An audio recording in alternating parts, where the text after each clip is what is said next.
The Noob Squad, an alternative commentary collective podcast.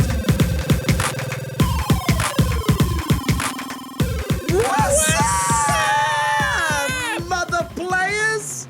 Welcome back to the Noob Squad podcast. A little bit later than what you're used to, live from the Export Beer Garden Studios, and you're here with Player One back in live flesh on the mics here, Storme, and joining me to my left.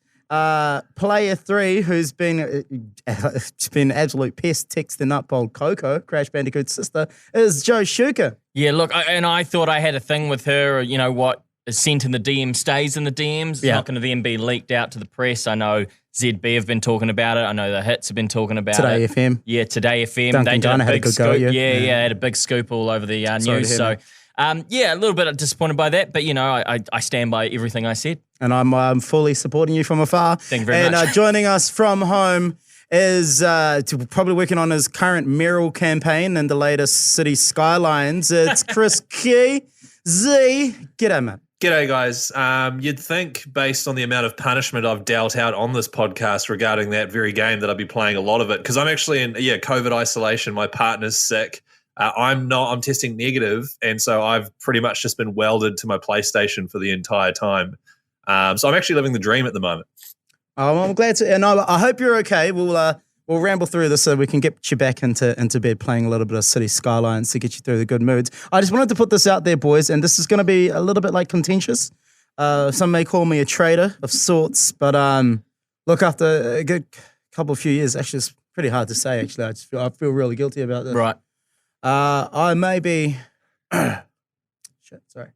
You're never emotional. Turning my back. Yeah, I may be turning my back on the PlayStation. What? And after switching teams after all the love I've given them in this podcast. Actually, I was going to say that's not a surprise at all, because we've been doing this podcast for almost 2 years now, and all you've done, even though they've hooked us up with a brand new PlayStation 5, we've got a full racing wheel set up in the studio connected to a PS4 with Gran Turismo. And all you've done is slag off PlayStation. I think this is well overdue, to be honest. I take that as slander, actually. I've been nothing but supportive to PlayStation, if we're being completely honest. Keyz, you'll be able to back me up. I've had a good few lines. Well, I mean, you had a fairly sizable go at them. Remember when we couldn't get PS5s and stuff, and you had a real go at them? But to be honest, Storme, I've been knowing that you've been sort of batting for the other team for a while now. I've just been waiting for you to realise and just sort of, be comfortable with it. So I'm happy for you, bro. It's great. Yeah, glad you came out of the Xbox closet. Yeah, well, thanks, guys. And Keyz, you have been a very comfortable shoulder to lean on. The reason being, and it's once again, it's nothing against the PlayStation. My wife wants to stay there. Yep. She is the smarter of the two of you, so that makes sense. The more likable, the more, obviously more attractive, more, person you want to be around, earns more money than you, is just a generally better person. So that makes a lot of sense. wrong podcast, wrong podcast, Shucks. The Hit on Your Mates podcast squad is after this. Okay, that's where you got to save that chat. It's what's happened is as well as our gaming chat that I'm in with yourself, Shucks, and Chris Key. I'm also in another one, and a lot of them aren't on PlayStation, so they're either on Steam or they're on Xbox, and I'm getting left out of all the cool games. And at the moment, they're getting into Sea of Thieves. Oh, yeah. I don't know if you've heard about this game, Chris Keyz, Sea of Thieves. Is that the Ubisoft one that is exactly like Black Flag? Pretty much. It's like a pirate game. It's pretty much a pirate game. Right. That everyone's getting. All the games that they're talking about in this chat, I'm excluded from. And I feel like I'm that dweeby kid with glasses and braces who wants to play rugby with all the brothers, but I'm just not big enough, you know what I mean? So that's why I'm like, shucks, I think I might need a... Sorry, can you save that for the reminiscing pod that we're doing after the Hit on Your Mate? Yeah, because that applies to me a lot. Okay. I can relate to that situation. I'll just throw something, and I feel like you've made your mind up here, but I will throw one suggestion to you. Why don't you become a PC gamer like myself? Because then you can get the Xbox Live services. You can pay, I think it's like $15, $20 a month. Get all the Xbox games that you can play on Xbox and PC. Yeah. Play with your mates, and then also run a PlayStation on the side. Well, see, now this is me trying to weasel my way back into Sony's arms, very soft and wealthy arms at that. There's no PlayStations available. Otherwise, I'd be on the PlayStation. Right. Secondly, I would get a PC, but looking to get a decent rig that's going to last a while, it's going to take me up above $1,000. Yeah, Xbox, it's an investment. Yeah, the Xbox is currently sitting at $600 or cheaper if I do a trade-in of my See, now I'm completely getting rid of it. I'm divorcing it completely by potentially trading in all my games and PlayStation. But Storm, if you're going to go to Xbox, right, you realize you're going to miss out on all the PlayStation exclusive games like, Horizon, God of War, all the Last of Us, all that sort of stuff, eh? That's not available on Xbox. But, I mean, Sea of Thieves is pretty cool, Sea of Thieves, though. Well, I would want to bring in producer Adam, because you over there like Matumbo kind of waving your finger about PCs. Like, what's going on? I think you're going to have to go a lot higher than $1,000 if you're going to buy a PC. Well, and then that's not like swinging it around or anything. That's just really expensive. However, my question is that's what you're doing. In the studio. Hey, cuz I confessed about how much money I'd lost, so I'm also a loser here as well. But my thing is did you see on EB Games a couple of weeks ago that you could have traded in your PS5 and it was for a morning and it was like $250 cheaper and it was just in one of these random Facebook chats. And that could have been the way that you could have got your PS5. Wow. Well, so you trade in your PS4? Yeah, you can trade in your PS4. It was like $150 to $200 off the PS5. What? They were out for a morning. I'll actually send you the link to this group afterwards. And they keep coming up about once a month. So I don't know where you're looking, mate. Damn, that's a great deal. Unless anyone else has got anything else to add here, I think this is probably the perfect segue of sending a week-old Facebook post to go into Keyz on the box with the Noob Squad. As he is currently in isolation, we'll handle this one for you there, Chris Keyz, because now it's time for Keyz, Shucks, and Storm on the pulse with the Noob Squad. That was beautiful. Thanks, Matt. I'll let you kick this one off because I know I've got some news as well. Okay, cool. Well, my news is basically, and I think this is probably in the realm of a Keyz, like it's 3 to 4 weeks old. But they've announced that there is going to be a Skate 4, which is a game that has a cult following, Skate 1, 2, and 3. Have you guys played either of those games? I played Skate 1. Keyz, did you play any? Last one I played was Tony Hawk's Underground 4 on PlayStation 2. So, no, I haven't played one in bloody ages. Okay, because the Skate is slightly different to a Tony Hawk. Tony Hawk's a little bit more arcadey. Skate, you actually use the joysticks to do all your tricks, and it kind of feels a little bit more realistic. Yeah. But regardless, anytime EA announced a new game, there was basically just people wounding the comments with saying, when's Skate 4 coming out, when's Skate 4 coming out. So they have now officially announced that it is going to be coming out. It's going to be called Skate. It's also going to be free to play. It's going to be cross-play, and it's going to be cross-progression. They're still in alpha, so they've released some videos saying, like, hey, we're still working on it, guys. It's very big. What does cross-progression mean? Well, I imagine you can, if you were playing on your PlayStation and then you took it over to your Xbox, and you would have the same saves, I think. What it usually is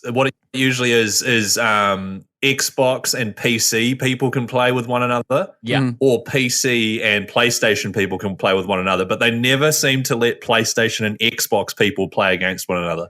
There you go. He's in isolation, but his fingers are still on that pulse. Man, they're doing well said. Football. Oh, mate. So at the moment, everything's sounding great. The only issue is that EA is still the publisher for this game. So every time they kind of say like, oh, it's going to be free to play and it's not going to be pay to win, you're going to get to do all these cool things, it usually means it's not going to be free to play. It's going to be pay to win. It's not going to be cross-compatible and it's not going to have cross-progression. Yeah. So I'm a little bit cautious on that front. But otherwise, I'm very excited. And I did just want to quickly ask you guys a question because I was quite a Skate fan. This is a game I think has been like over 10 years in the making. Is there any games that you loved when you know, maybe 10 plus years ago that kind of just got stopped and then you're waiting for a sequel or you want another one to come out and they just haven't done it? I had one, but they made a sequel to it, but not with the same characters. As I told you guys, I think in the last episode that I was getting into playing Banjo-Kazooie because I've got the 64 emulator on my Switch. And then they ended up making, rebranding it off the same kind of vibe, and it was called Ukulele. Oh, yeah. So there was Ukulele. They became like the new, the new Banjo-Kazooie. I fell in love with Banjo and Kazooie. I didn't fall in love with Ukulele. No. Like, I don't want that. So I would love for them to just remake either Banjo-Kazooie or another one was Star Fox 64. Oh, yes. Yep. Incredible game. The narrative was insane. And it always had this like one moment where it was kind of like Grand Theft Auto San Andreas where you'd have Smokey be like, goddamn, CJ, all you had to do was follow the train. They have similar characters on there when you're trying to shoot it up. It's like, shoot him, Fox. He's supposed to die, Fox. It's like, no shit. Yeah, I know, I'm trying. I'm trying my best. So that would be mine. They're certainly Nintendo titles. Keyzy, for you, any old school games that you would hope? Yeah, I agree with you on Banjo-Kazooie. I had the original on Nintendo 64, and then they announced probably about 10 years ago that they were going to do Banjo-Kazooie Nuts and Bolts on Xbox 360, and I was quite excited for that, and I never got around to playing it, but by all accounts, it was a reasonable turn to form from the team, which is good. And the game that, to be honest, I always wanted to be to have a sequel. Literally got one about a year ago, which was Age of Empires 2. Cool. You know, like Age of Empires 3 came out, and it wasn't that great. It was okay. It was very different though. And then it was like, man, when's Age of Empires 4 coming out? It was always like you'd see photos of Age of Empires 1. Way back in the dark age almost. Age of Empires 2, medieval. Age of Empires 3 was like, pilgrims. And then the fourth picture was like army dudes, like from, the 21st century. Yeah, sure. There's a famous picture of that. And it came out and they went back to Age of Empires 2 land, and it hasn't struck me at all as something I'd want to play. The reviews are like, it's okay. It's not as good as Age of Empires 2. So that was one thing I always wanted, and the other one is Canis Canem Edit. Bully. Have you guys played call. That? Yes, what? Great call. Bully. It was a game on the PS2 made by Rockstar Games. Oh, Bully. So Bully. Yeah. Great call, Keyzy. Yeah. Great call. That's another one. I think I still remember for. Actually. One time I was sick home from school, similar to I am now, for a week straight, and my dad took me to Video Easy, and I hired out Canis Canem Edit, knew nothing about it. Spent the entire week, clocked the whole game because I had a TV in my room and a PlayStation, and it was like the best week of my life. I don't know if you could get away with making a game called Bully now, where you go around like beating up kids and giving them wedgies and stuff, but it was fun. Oh, but doing Grand Theft Auto 6 where you can go pick up hookers is all good. Have they confirmed that yet? Yeah, that's all good. Yeah, that's all good. Oh, Keyzy, that is an excellent call. You actually remind me because there's I think one of the Instagram gaming pages like Gaming Lad or Gaming Bible or something. Someone's actually gone and like remastered Bully Canis Canem Edit using the Unreal Engine, and it looks incredible. Like It just shows the potential that they could do. Yeah. And also, like, why don't you remaster or, make a new one? Like, obviously, if people are going out of their way to try and do it themselves. Well, it's available on the PlayStation Store because, you got PlayStation Hits on in PlayStation Store. I don't know how it sits on PS5, but on PS4, I've got it. I've got it on PS4. It's also on PC as well if you do want it, yeah. Jeez. But it is a little data. I've tried to play it. It was fun, but there's just a lot of data mechanics in there. And I might spark that up this weekend, actually. That's a great call, Keyzy. You go. Just quickly, I think the reason it hasn't been remastered is that Rockstar are really busy working on their next big project, Storm. Yeah. Is that a segue? That is what? That is peak 2005 Benji Marshall. He's seen me running the short ball. I've taken it through the gap. Because you're right, Keyzy. Rockstar got their fingers in too many pies, but the one pie that's the biggest, that means the most to the audience and to the taste buds of the Rockstar fans is, of course, Grand Theft Auto 6. Big news is just released over last night or even this morning is that we're slowly getting there. Grand Theft Auto 6 will be based in Vice City, or like a made-up extension of Miami. Yep. That's what we know. We also know that it will reportedly, allegedly, and you'll hate this knowing you, have its first female protagonist. Right. I mean, I don't know why I would. Particularly, I feel like I'd be the biggest fan of that. Oh, what you saying? I probably shouldn't say it on here. The things you were saying off the mic, though, I would have assumed that this had turned you off. Well, I imagine, all parts of all GTA games in the past have had a dress-up element to it, and so I feel like I could let myself loose on that a little bit. This is big news because and there's pages I follow that have literally built their whole content around when is GTA 6 going to come out and all these rumors and speculation. So it's obviously now being confirmed. Yeah, it's on its way. And it'll probably be ready by 2030, I imagine. Well, there was I don't know if you guys have seen the story, but it looks like Dubai wants to make like a 150-kilometer long skyscraper. I saw that. That's not going upwards, it's going long, and they want to make it a city. And I'd seen a meme and someone said, probably still get made before Grand Theft Auto 6. The character will reportedly be of Latina descent. and she'll be a part of a pair of bank robbers in a story influenced by real-life criminals Bonnie and Clyde. This is probably the most exciting news that we've heard about them. Some developers on the game are skeptical about their predictions. Were skeptical about their predictions for April 2023. Some thinking that it's probably going to be more closer to March 2024. Wow. So potentially, and it's unlikely, we could have a new GTA game out next year. Yeah. I mean, they just need to stop trying to remaster Grand Theft Auto 5. Yeah. And being on Red Dead Redemption, although Red Dead Redemption Online, if you guys didn't play it yet, man, get amongst because it's sick. Keyz, are you a big GTA guy? I don't think I've ever actually heard you talk about GTA. I'm a GTA guy as soon as it comes out, and then after about 2 months, I realize I've been playing the same game mechanics since Vice City, which was the first game I ever played. But the thing I saw about this is, you know how there was that massive debacle when they remastered the original Grand Theft Auto trilogy, and it came out and it was absolutely shithouse. Yeah, they were actually They were just about to start remastering the original Red Dead Redemption, and I think San Andreas. Oh no, not San Andreas, another one. And they cancelled both of them and have it was GTA 4 with Nico Bellic. They cancelled all of that and have now put all of Rockstar's resources into making the new Grand Theft Auto 6, which is exciting. And I'm sure, having the Latina chick's great. There'll be more than one character. The last one was 3. So, a nice bit of diversity there is always good. But one thing I'm not that stoked about is Grand Theft Auto seems to only be able to do 3 locations in America, and that's it. Like, they are incapable of going anywhere other than New York, Miami, and Los Angeles. They're just sort of going around in circles. I'd love to see them just go somewhere different and try something different, but I don't know whether it's using assets, like graphical assets again and all that sort of stuff, or what the deal is. But hey, still excited. And just quickly, Sharks, the news was that someone predicted that it would be out within a year's time. Other people have said it's going to be a minimum 2 years. Right. That makes more sense that it would be a minimum of 2 years. Just to say on the fact that they only tend to do 1 of 3 cities in America, there was rumors going around off one of these channels I follow that only do GTA 6 content, even though it's not come out, that there might be an element of crossing over cities. So you might have to do missions where you fly into a Los Santos or fly to Liberty City, or maybe even another city that we haven't come across yet. So that's a rumor that might be part of this game. I don't know if it's been substantiated, but it would be pretty cool. Are you telling me, Shucks, that you get to fly to New York or fly to Los Angeles from Miami? That is amazing. Well, it's so far. Vice City or Los Santos? I don't know if you can say New York or Los Angeles. Yeah. Yeah. Anyway, that news felt almost too fresh, so it's time to get out of here because my hands are burnt from how hot that was. From that pulse. Yeah, man. That's a fresh pulse. That is not a cadaver for sure. You guys definitely know how pulses work.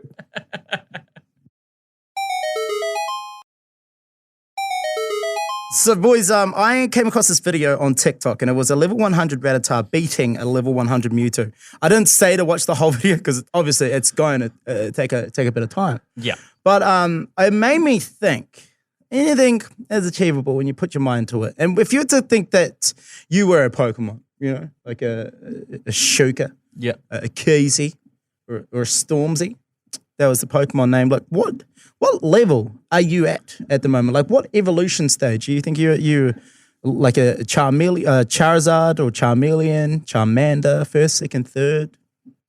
If I'll lead off, I suppose. I think I've just evolved from. I like to think I've got 3 stages. Yep. I've just evolved from a Charmander into a Charmeleon. I'm only recently evolved. So what you're level? Level 16? Maybe like level 17, level 18. So I've got a couple levels. So I've noticed in my life I'm starting to like different things. Like I'm liking wine and craft beers and slightly more sophisticated. I feel like I'm only a couple more levels away from trying to buy a lawnmower and get into that. I'm not quite at Charizard level where you start really like bankrolling yourself. Come on, things, buying big cars and all that kind of thing. So I think wine is not something a Charmeleon would do. Because I'm not a Charmander definitely wouldn't buy wine. I think a Charmeleon might. Yeah. So I think that's where I'm at. How about you guys? Well, wait. Before you try and run away from this, I'm trying to understand. So if the second stage Shuka is buying wines and enjoying it, what is third stage evolution of the Shuka What does that mean? Like, at what point do you go, oh, yeah, I've learned this attack? I would like to think that's when I'm moving on to my rums, my ports, my shearies.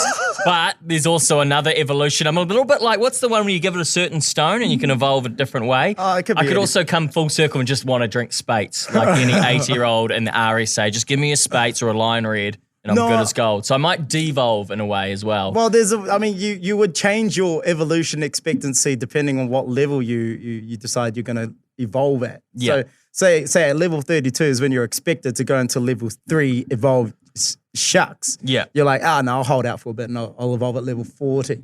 Yeah, I might do that, but I could see myself being quite eager at that point.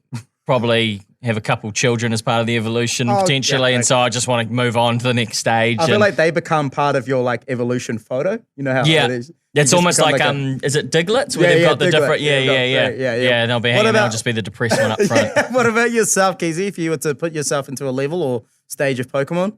I'm 30, so I feel like I'm at level 30, and I feel like I'm in the middle stage of a 3 Pokemon evolution. So I'm not going to say I'm a Charmeleon, because to be honest, you made Charmeleon sound so lame. It was ridiculous. He's like cool as.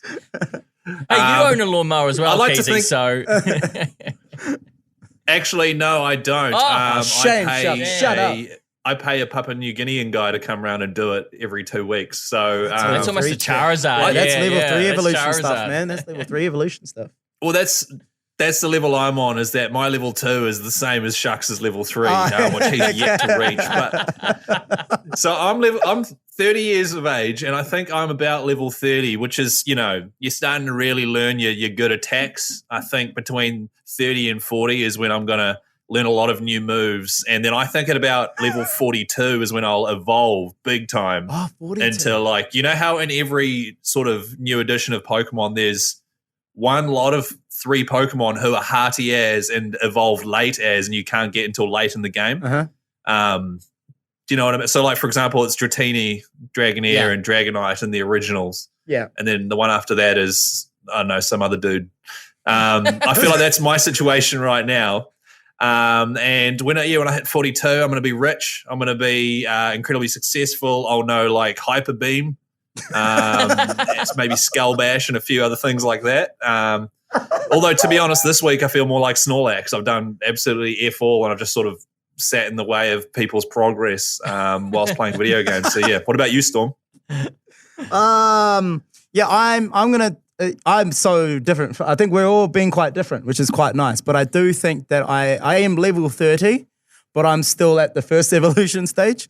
Because your trainer's just been tapping B. Yeah. Don't let it evolve. Yeah, and therefore I do dumb childish, and I enjoy dumb childish shit. Like if I got to go to the dairy right now and buy a $2 bag of lollies, I'm stoked. So you're still Squirtle in this situation? I'm Squirtle from is it the Squirtle squad with glasses? Yes, Squirtle squad. Yeah. So that Squirtle, right? He looked like a 30, even a 60-year-old man, but he had the glasses and the demeanor of like 14-year-old child. Yeah. Which is where I think I am. I'm not at the point where I'm worried about like finances or like buying a house or like kids or stuff. Like I get home. You can just go ram raided dairy with the Squirtle squad. Thought about Squirtle squad. Like let's get together and jump into Squirtle mobile and go raid a bloody Michael Hill Jewelers up in Takapuna or something. Like that. My God, you watched a real different episode of the Squirtle squad to me. Oh, that wasn't an episode. I was seriously thinking about that. That was it. Yeah. Yeah. I'll say that for the Doing Crime Squad podcast. So I would say that I'm a level 30 Squirtle. I think I might decide to evolve into a War Turtle at some point, but it's going to be very quick because when you go, you normally will try and hold out for another 16. I'll evolve into a War Turtle and then go, well, this sucks. So I'll just go straight to old man age. I won't sit in that midlife crisis bit for too long. I'm like, nah. Blastoise straight away. And I know I'm halfway to the War Turtle like Blastoise phase because I've got a bung leg. So like, Storm, if I may, I think when you were describing your situation there, I was picturing, no offense, but like a Caterpie or a Weedle. Yeah, offense taken. You bumped into it in Viridian Forest. It was level 3 or some shit. Yeah. No string shot.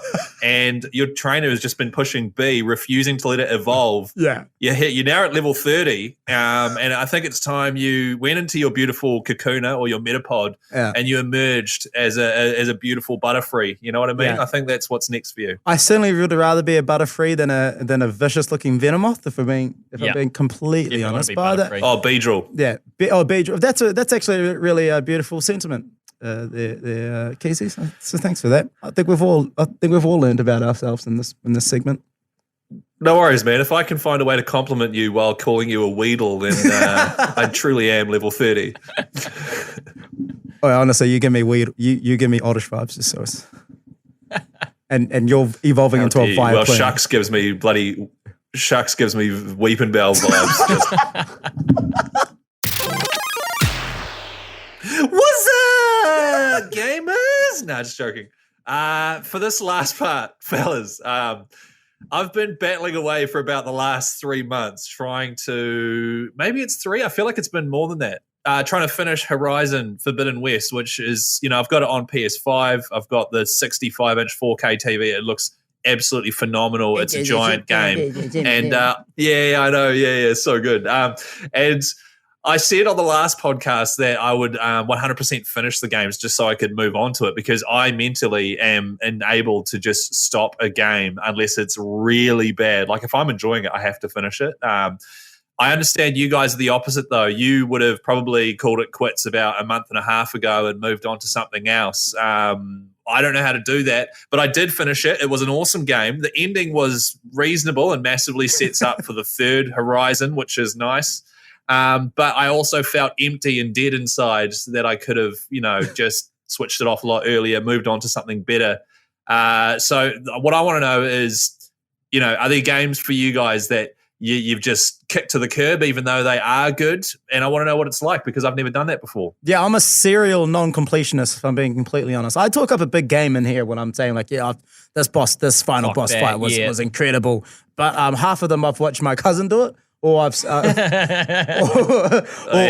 I've seen it online, but I still count those as mine. There's a couple that I think I should be better as a gamer to have completed, and one of them is Zelda Breath of the Wild. As much as I love the game and I talk about it quite a lot, it's one game I haven't completed yet or come across even being close to it. Yeah, I wish I was a lot better. I'm not. Nintendo, you deserve better of me. I was going to say, because I'm guilty of this one for Breath of the Wild, because it's almost overwhelming how much stuff there is to do. But the silliest thing is, like, right when you start the game, you can go try and finish it. Like, there's people that have speedrun it within under 20 minutes if you're good enough. But you always feel like you have to get better and better and better before you want to take on the final boss. I'm certainly one of those. Like, if the boss, like say, take for example Pokemon, right? Yeah. Most of them in the Elite Four, I think they're like level 50 to 70. Like, I will go in as a level 90. So that I could use String Shot, which does no damage, and kill them all with one hit. You know what I mean? Like that's how I like to approach my gaming. That's how I like to approach my gaming. Is to be a lot stronger. So then I have the cushy, sweet little ride of beating the boss towards the end. And normally I don't get to that point. Certainly in this case, Breath of the Wild is one of them. Also Hades, because it's a game I've talked about on this podcast as well. I have not going to escape the Hades. I was going to say I'm guilty here as well. Oh, it's doing my head in. And I stopped it because I got to a point, you know how in certain games you'll plateau? Yeah. I got to that point, say with like Fortnite, like my skills plateades hard and I wasn't even good. You hit your ceiling. Yeah, I couldn't even like build Trump Towers in like 3 seconds. That's what I wanted to get to, but I couldn't get that. So Hades was one where I plateaued of like botheredness and like progression. So I stopped. Right. Actually, when you say plateau, like because I stay away from online games because I get frustrated if I'm shit at something. Oh, yeah. So I just stick in my own little world of like The Witcher or whatever and just dominate everyone. Building cities. I plateau once you've unlocked all the skills and abilities, and all of a sudden your tree is totally stacked and you can't level up any further or do any better, but you've still got like 2/3 of the game left to go. That's when I start to go, and no more progression. Oh, really? No, that's where I get more hype and I go, come on. Now you're fully fledged. Yeah, 100%. Because it's going to be a cushy ride. Like, I'm all about that cushy ride. I'll be honest. I'm playing PGA 21 at the moment, the one that was free on PlayStation. I'm playing it on easy. Why? Because I like it like that. I like not having the challenge. I like turning it on and hitting a bloody under 19 on an 18-hole round. Like, I love, that's how I game. So what? Meet me out in the car park, only if you're weaker than me. You know what I mean? Yeah. I'll bring my driver along with me. Yeah. So that's where I'm at. Hades and Breath of the Wild, 2 games that I want to say, hey, next time I come onto the Noob Squad podcast, boys, you won't believe it. Yeah. That boss fight and Breath of the Wild, how crazy is that? Unreal. Yeah. I think I'm in the same lane as you here, Storm. I recently finished Mario Odyssey. That's the first game I've finished in a wee while because I'm like you. I either get overwhelmed by a game or I feel like I've sunk too many hours in at this point and I'm just going to move on for it. I'm also a sucker at just getting a bit bored. Like, I think one of the only Assassin's Creed games I've really delved into was, I think it was Odyssey. The Egyptian one. No, it wasn't Odyssey. It was a few before Brotherhood. It might have been Brotherhood. That was an amazing game. You should have gone all the way. It was great, but I just got to a point where like, right, I think I've seen, like, I've done all the things I can do in this game. Like, cool. There's a lot of side missions I got sidetracked by. I haven't finished, I'm trying to remember what game it was now. I can't. Hey, save it for the Hit on Your Misses squad, bro. There's a bunch of story games. Max Payne, that was it. I remember getting a long way into that and just getting bored. Like, okay, mate, you're a depressed drunk that likes to shoot people. I get it now. Like, speed the game up. Just stop giving me all these side missions. I think it's the side missions that throw me off. So what are we learning from this, lads? Keyz, you're a serial completionist, so I don't think you're really involved with us there. Keyz likes to do the foreplay. He likes to do the action, and then he likes to have the conversation after. I think, Storm, you like to do the foreplay, then the action, but you're just not that keen on the conversation after. And I think I just want to get straight into the action and then leave, get my Uber and get out of there. I'm certainly on that get your own towel.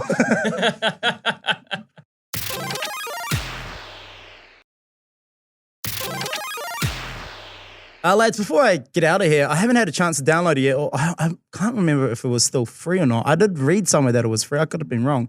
I haven't checked yet. But Stray, which is the new cat game that's come out on most consoles, I was going to try and get it on PS2. It's been going wild on everything that I watch in regards to gaming news. The only thing that has eclipsed that recently has been Grand Theft Auto 6.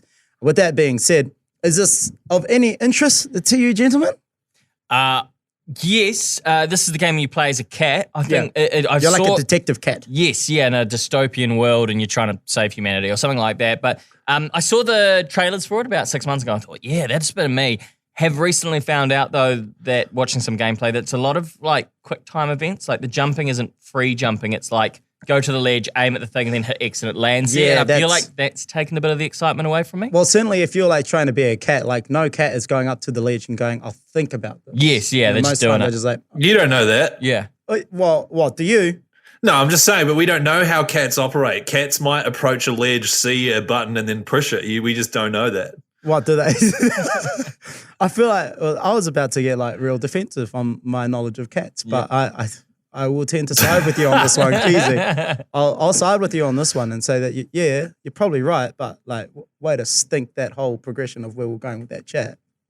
Oh, sorry, no, I was just like the people that made Stray, it looks really interesting to me. I was sort of the same. The trailer originally was like, this looks awesome and interesting.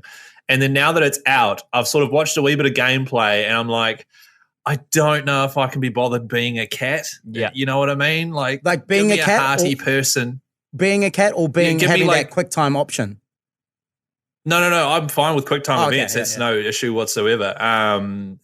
In fact, Hitman that I'm playing at the moment is full of, you can only climb on ledges. You have to look up, then push X, and then, so I'm fine with that. Yeah. I decided I couldn't fully invest my time into being a cat. Like, I can be a cool hitman. I can be Aloy who saves the world with a bow and arrow. I can be Geralt of Rivia and kill heaps of stuff. But a cat with a backpack, not really my shit. But what about, because there's been a great innovation in this game, and that's the meow button. You can hit a button and meow. And I think that's one of the greatest innovations I've seen in gaming in recent time. That doesn't intrigue you, Keyz? No, I did see that, and it did intrigue me. Also, there's a button you can push where you can like tear apart the wallpaper and the curtains, and pretty much just pest. Yeah, it's cute. I like it. So I'm interested in that. But once again, I'm a completionist. So if I'm going to dedicate my entire life to being a cat for like 100 hours to collect all the bloody, I don't know, bags of catnip and all that stuff, I just don't know if I can even open that can of worms. So what I'm hearing is you didn't get the kitty litter DLC for City Skylines. No, I didn't get the pets and plants. That's not a real DLC, by the way, all you City Skylines fans. A lot of people just then were excited. They were like, oh, shit. Yeah, even I was excited. Wow. It really should be. And on that note, we'll leave you there, fam. Thanks for joining us. We'll see you back here next week for yet another episode of the Noob Squad. Happy gaming. That was the Noob Squad podcast. For more, follow the ACC on Facebook.